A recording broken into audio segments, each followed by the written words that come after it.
Hey guys, so we're here at the PAX room. We're gonna do a panel. We have our stream team member. We have Gary Barry from Jobless Gamer.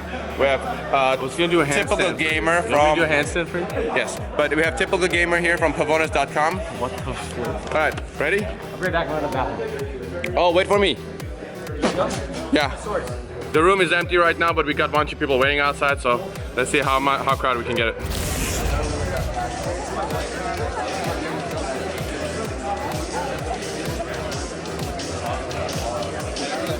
Hey guys, who's excited about growing their channel? Woo! I'm here to learn how to grow my channel because mine sucks. Expert, when are you gonna grow your channel, buddy? My what? When are you gonna grow your channel? Dude, it's going downhill. I don't know how. That's why I'm here. Oh my god. I'm trying to learn how to grow. I'm here to learn as well. I'm here to learn as well. I'm trying to learn. I thought they're going to teach us. Yeah. Today we got a powerhouse team of YouTubers here talking about how to grow your YouTube channel. Over 7 million subscribers sitting next to me. I'm at 0, but they're at 7 million combined. And over 100 million views monthly between these guys. So down the line we got Team Epiphany, Typical Gamer, Hike Plays. Yeah. We got Garrett as well, and then XpertThief, Jobless Gamer. So today we're just going to go through, how to grow your YouTube channel. Probably do a little bit of Q&A at the end for anyone who has questions, and then Hike has some stuff to give away as well. Ooh. Thank you to Razor. Like free stuff, let us know. Razor. Free stuff. Absolutely. So just to sort of start off, we'll start with how everyone sort of got into YouTube. I'm sure a lot of people here have channels, and just sort of see, how everyone got into it. So we'll just start down at the end and sort of go through everyone's story real quick, just sort of a run through of it. All right, well, I started to become an MLG superstar. Me and my buddies, we started it as like a competitive thing, and after uploading videos, we found that it was funny, and we kind of changed it to that, so we got into it. Interesting. Okay. Cool story, bro. Thank you. Typical Gamer here, and I started my channel back when Red Dead Redemption came out. I made tutorials for that, but I didn't take it really seriously until I started sort of doing stuff for GTA 5 before it was released. And then I started doing a lot of news and informational stuff. And I was in college at the time, and I thought it was pretty cool. And when I started to see that things were going pretty well, there's a lot more to it, but I decided to say, what the heck, and just did it full time. And then that's how I started my YouTube stuff. Came out of the military. I was in a cubicle for a while, about a year. Got laid off. Economy crashed. Got my master's. Couldn't find a job. Watching a lot of YouTube gaming to get better at playing COD. And while I was looking for a job, I said, you know what? I should start a new hobby. And then my hobby turned into my awesome job. So never thought it would happen. Just one of those things you never think it would happen. It took me 2 years to convince myself to start a channel. So do it now. Start a channel now. Don't wait. I started similar to Typical Gamer. 2011 is when I started. Doing news, information, just tips and tricks, helping the community in whatever game I thought was interesting at the time. Really saw my growth in 2013 with GTA 5, and I would have never thought, like, a few years later after I started my YouTube channel, I'd be where I am today doing a panel. It's like, this is all new to me, and life really took its course. Just chase your dreams, and that's what I did, so. All right, well, there I was. It was a dark and stormy night, and I was bored. Oh, baby. So I pointed my camera at the screen and started recording me playing games. And I thought it was cool, and then I learned you can actually like hook up the console to it so it doesn't look like crap. So I started doing that. I uploaded some videos way back doing like red versus blue type skits. And I actually turned in like school projects like that. I'd like make video game characters like talk to each other and stuff, and I'd like turn it as a project. Stopped doing that.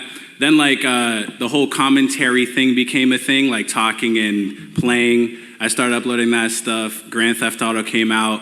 Everybody loved it for some reason, and that's kind of how my channel like became popular, I guess, as I played a lot of Grand Theft Auto. My parents think it's weird, but it's a job now, so yeah.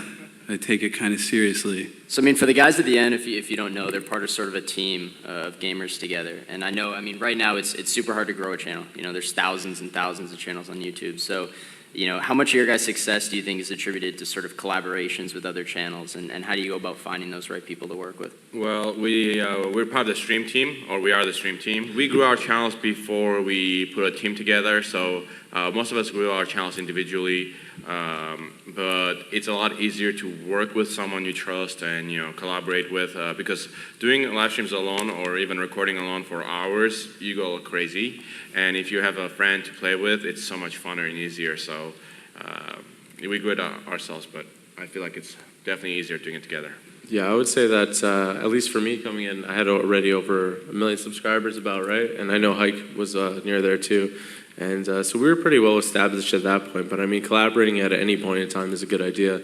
Not only to grow your audience, but to sort of create a community involved where people know who you're playing with, and sort of they can recognize that and look forward to that in the future. What do you think that some of those things are? I mean, a lot of you guys live stream, which of course has helped in some of your growth. But like outside that, is it picking the right games? Like besides who you play with? Definitely keeping up with trends is very important. Like you come to PAX or different conventions and you'll see there's these new games coming out.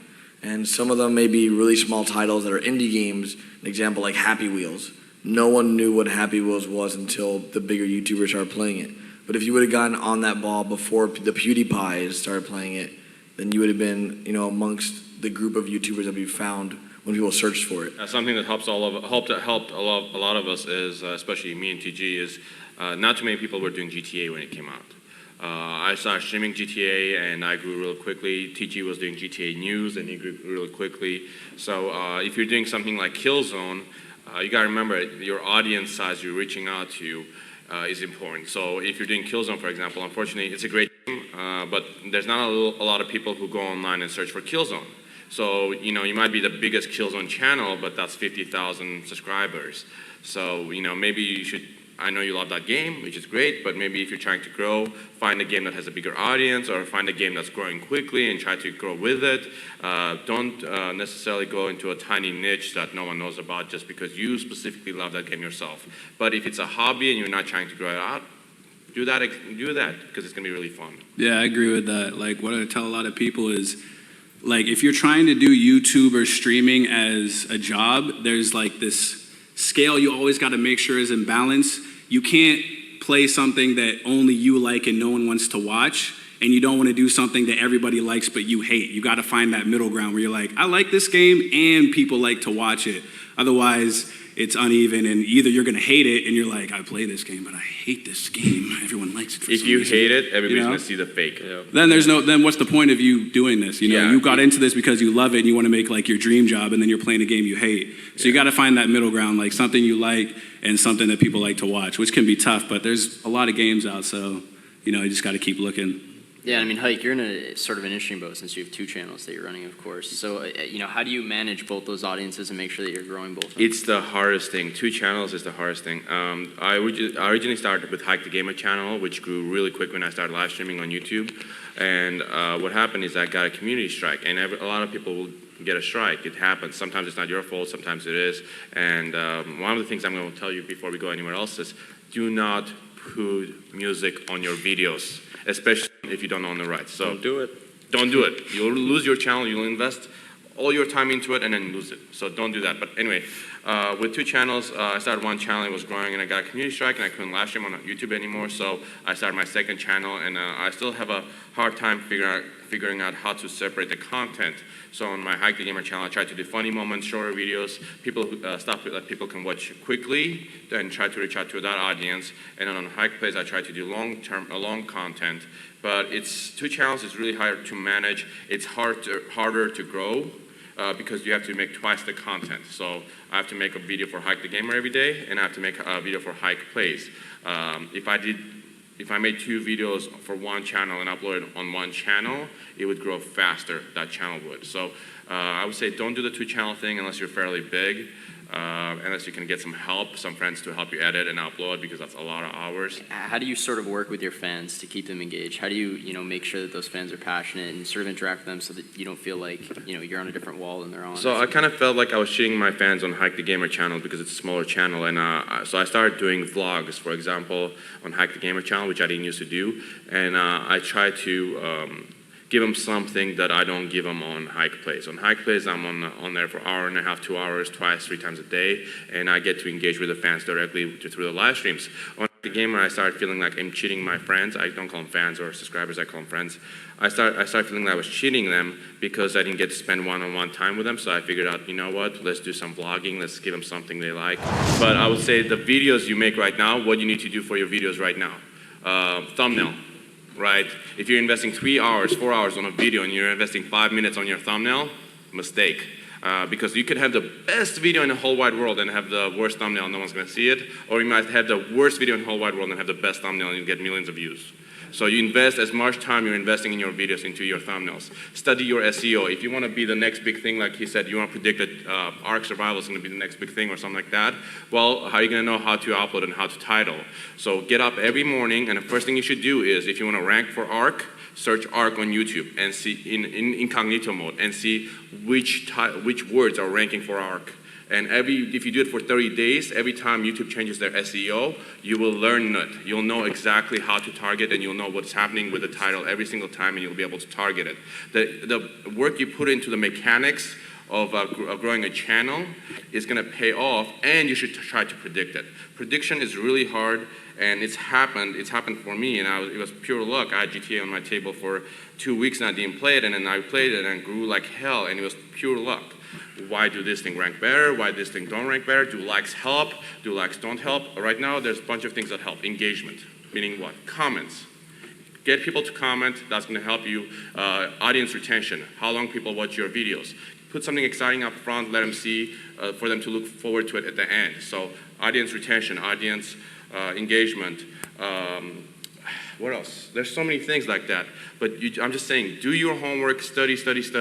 Don't just make videos and think that people are gonna find it. You have to put the back end to it. Study tags, study descriptions, look at people who are successful with low amount of subscribers and why are they successful, look at what they're doing in the descriptions and try it. And don't risk dumb things like putting copy music in there. That's not gonna help you. It just might give you 10 more views, but you might lose your channel. So do it right, but put time into it. And I'm done. Okay, sorry about the whole. No, dude, I saw the passion just like fire up. I was like, I'm just gonna let you go, man. What was the single biggest mistake you think you made so far that you would change, like if you could, if you have one? I've taken breaks at like horrible times, which I can agree on his breaks. Like I disappeared for like 6 months once. Like, 8. Yeah, I remember that. Where did you go? He would be like 8 million subscribers right now. He was like this, and then he's like, I'm gonna take a break. Yo, as soon as he took that break, I was like, He's done. let's do this. This is my chance. But he made a market on I was like, ooh, now it's time to chill. Oh shit. And then just you got to keep working at it. I mean, in this sort of industry, I guess it's sort of easy to burn yourself out. Even with games you love, believe it or not, if you play Grand Theft Auto every day for like 12 hours a day, you will burn yourself out. Yeah, we each have probably 1,000 hours streamed. That means we probably played it for 3,000 hours. I still love it. Yeah. Or more than that. I mean, I still love Grand Theft Auto, but like, you know, you gotta, variety really helps. And I would say you don't want to be stuck in the position where somebody's like, oh, that guy, he only does this. Like, you want to be sort of variety. Because like Hike was saying earlier with Killzone and stuff like that, great game, great series, but if you're known just for Killzone, it's going to be really hard to, in the future, even if you want to pursue that as a career or something like that, to get people to look at you and say, oh yeah, this guy does this, plus more stuff, or he's a variety channel and stuff like that. And even I think that's some sort of the challenge I face, and maybe these guys too, with we grew so much off Grand Theft Auto, although some of us didn't. Kevin has some awesome skits and stuff on his iSexy channel, so I watched them before actually. And yeah, Grand Theft Auto helped grow a lot of us, so a lot of people just constantly want that, and it's sort of hard not to give in to what people want. But you also have to realize that you got to do what you enjoy as well, and you got to look for the future of your channel too, which is a variety of games. You want to be an entertainer, not just a GTA channel. Before we do some Q&A, you know, what's next for each of you guys? Where do you see yourself, you know, in the next few years? What's next on the channels? I have no idea. It's down so the hard line. to predict that. Oh my Scarface. god. Yeah, We can't even predict 3 months, 10 6 million months, let subs. alone 6. Yeah. Right now, the gaming is on the rise. At this point, we don't know where it's going, but we do know it's going up. And every day you wait to make a YouTube channel, it's too late. So if you have not made one today and you really want to get involved and make channels and start doing this as your hobby, do it today. Because if you don't do it today, tomorrow's too late. Yeah, do it today and get your domains. Gary Berry's the Get opposite. your name on everything, because you're going to run into that problem I did. It's I waited 2 years before I started trying YouTube, and that was a waste of time. The more you wait, every day there's another 1,000 people who are starting channels. The more you wait, the less opportunity you're gonna have to grow. Just like Gary said, like the last year of my life has been the best year of my life all time, and I didn't. I like you too. Not because of Hike at all. I actually don't like him. They're Hike's getting been a married. big help, and everyone I met along the way is just absolutely fantastic. I mean, YouTube has changed my life in so many ways. So in the next 3 months, I mean, 3 months ago, like Garrett was saying, I didn't expect half the things that I see happening now. I mean, I haven't been home in like 2 months, but in a good way. Not like someone kidnapped me. 3 months, I just hope things continue. Just gonna keep trying my best, and with friends like this, you know, don't need nothing else. My heart, my heart. Bring out the tissues for this guy. Stop touching me. Oh, God. Give me your eyes, sexy. All right, someone take out the tissues.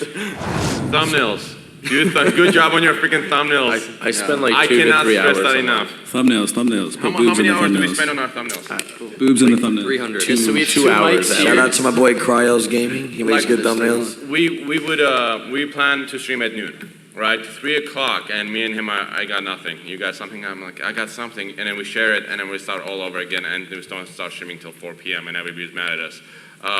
As much work as you put into your video, you should put as much or more work into your thumbnail. Bright colors, high saturation, high contrast. Do a search for that topic you're trying to rank for, and put your thumbnail next to the search and see. To compare. If everything's dark, maybe it should be bright. If everything's bright, maybe it should be dark. Invest a lot of times in your thumbnails, and invest a lot of time into SEO studying, which is search those words every single day. Me and a few friends have a YouTube channel, and we've had some success with it. One question, though, is one thing we struggle with is getting people to actually care about us. So we'll get like a decent amount of views, we'll get subscribers. We have like 240,000 subscribers, which I think is pretty good. But we have like 500 Twitter followers, 500 people on Facebook like us. Like nobody wants to buy our shirts or like support us on Patreon, things like that. So basically transferring from like views or just watching your videos to actually liking you as a personality. It comes through time, dude. It's really, really hard, and at times even some of us struggle with it. And moving your fan base from one site to another is always going to be hard. It's always a task. You'll have, like, all of us have between 500 to 1 million subscribers or more, and we don't have even like 20% of our follow base on any other social media like that. A number you should shoot for, like example, I have between 2 of my channels, I have 2.2 million friends, and my Twitter it just hit 100,000 friends. So I try to strive for 10%, and I fail at 10%. So the thing is, it's hard, especially with apparel. Everybody's been asking me for apparel for the longest time. I just launched a website, HikeTheGamer.com, and you know, now they're finally starting to buy, and it's awesome. But it takes a long time. How long have you had your channel? About 1.5 years. And how many views do you get, if you don't mind me asking? Like a day? Yeah, or a month. What, like? Just Well, recently we had an increase. I like 4 million. Is that right? Per month. Like you're doing really good. 3-4 That's million. really good. You're Yeah, that's doing good. really good. 3-4 million in a year. That's really good. Just stay consistent with it. Show your personalities. Show your faces. Argue with each other. Are you guys doing news, tips, and tricks and guides? No, What do it's you Tricks, guides, and more. What are you guys no, doing? it's like game theory. Yeah. Yeah. It's similar to that style. Show your personalities. Argue together. Personality was shine, and the more you attract your viewers on your personality, the more they want to follow you everywhere else. Connect your Twitter to your videos to your Twitter, meaning like if there's an argument between you two, or jokingly, you know, they're not a real one, you know, like me and him hate each other a lot. So It's not a we joke. Yeah, ask him to promote give your us an stuff. answer on Twitter, for example. Yeah. Twitter is more of a social way to connect with people. Instagram is more of a personal way. I learned that from him. And and just make sure you're sharing that you're doing stuff on Instagram just for your hardcore fans. And yeah. What's up, man? Yeah, so first of all, I've learned more at this panel than I have in all the videos I've watched on growing. Yes. That makes me feel job. so good. I feel like I actually did something right. I was scared you were going to be like, I just want you to know I didn't learn anything. We made it all up. We don't even do YouTube. We're nobodies, so good. No, I'm just kidding. But go ahead. Yeah, so my question is kind of related to some of the stuff that's been asked before. But so number one is, how do you guys go about navigating sort of ad networks and whatnot? Because I've been burned before. So is it like? Can I take that? Oh, God. Hike, if you promise to be cool. Honestly, can I? Thumbnails. thumbnails. Yeah, no joke, thumbnails. I can't stress that enough. Anyway, how big is your channel? Oh, it's not very big. It's only about 5,000 subs. So networks is I'm with Omnia, obviously. I respect them and everything. So I don't want to. I'm not saying anything bad about them because they're here. But he would. I'm just like, but honestly, you don't need a network in the beginning. Now, when you're a small channel, you don't need a network. In my best opinion, I might get some flack for this later on from other networks. But you don't need a network when you're starting out. The only time you need a network is when you're big enough and you think you're gonna get in some kind of a. Okay, you need a network when you get in trouble. Network is, there's some networks who try to help you grow, but you're gonna have to invest your own time to grow anyway. So I usually tell my friends who are starting their channels and have been doing this for a couple of years is don't get a network until you get 1 million views a month. I tell people that are doing gaming specific, find a network where you can get something like a 90-10 split, like get a good split. You're not really gonna get brand deals and stuff when you're starting out. Just focus on the CPM, get a good split, and then don't even worry about it. Just do your thing, and then once you become bigger, worry about finding, shopping around different networks, what kind of different deals can you get, what do they have to offer. If you're doing something that doesn't involve gameplay, I always tell people, I'm like, you don't really need a network. And the other thing is do not sign a contract for more than a year. Yeah. Ever. Do not sign a contract for more than a year. Sign perpetuity, sign your life away. This year you're getting 50,000 views a month, and you sign a contract for 3 years, and you're 70-30%, right? And in next year you're making 100 million views a month, exaggerating, but it's possible. And you're still sharing 70-30 or rev share. You never know. You never know. Do not sign a contract for more than a year with anyone. Sorry, Omnia, I love you guys, but do not sign a contract for more than a year. Sign Omnia. Also, make sure to read it. I can't throw this to you. Oh, there you go. Also, in case I misunderstood your question, you should work on your throw, dude. Always got to ask your network about thumbnails too. And thumbnails. So whenever I talk to YouTubers about starting a channel, one of the main things you guys usually preach is consistency. I also know YouTubers tend to have multiple shows. So when you're starting out, do you recommend having one show and sticking with it, releasing it say every Friday for a few months? You gotta try multiple things to see what works. As I said, should you do multiple shows, take some time to plan those out? I think that you should. Friday. I think you should actually just test a bunch of stuff. That's one thing I did with Grand Theft Auto, for instance. I didn't really have one thing in mind that I knew I was gonna do. I just made this list in my phone of a ton of different things, and I tried them all out, and then I just saw the reaction to them. So if no one liked it, I'm never doing, there's not gonna be an episode 2 of this, Diversify, I was a Call of Duty channel, did funny moments on Call of Duty, and had to convince myself to try uploading GTA. I like playing it, but I was everybody's gonna hate it. You just gotta try it. You never know what's gonna help you. You never know what one thing is gonna launch you. The more things you try, the more opportunities you have for luck to find you. This is actually from my dad, who has his own lathing channel and works out in the middle of Shirley, BC, which nobody's ever heard of. Anyway, he's starting to get quite a bit of followers. However, we're noticing that he's getting a lot of 420 enthusiasts following him because they think that everything he says or has are pipes. And he's also getting a lot of trolls. So my question for you is, are the trolling comments good because you're becoming bad publicity, but it's good publicity? Or how do you handle those? Or do you even look at them with as many views as you get? It helps your audience engagement. So if a troll comes, watches the video, it makes it look like the video is doing well. But if the troll is interrupting the community, meaning they're starting fights in the community or becoming unruly, where other people are not enjoying watching the videos anymore, at that point you have to ban them. The biggest tool right now for YouTube specifically is block words.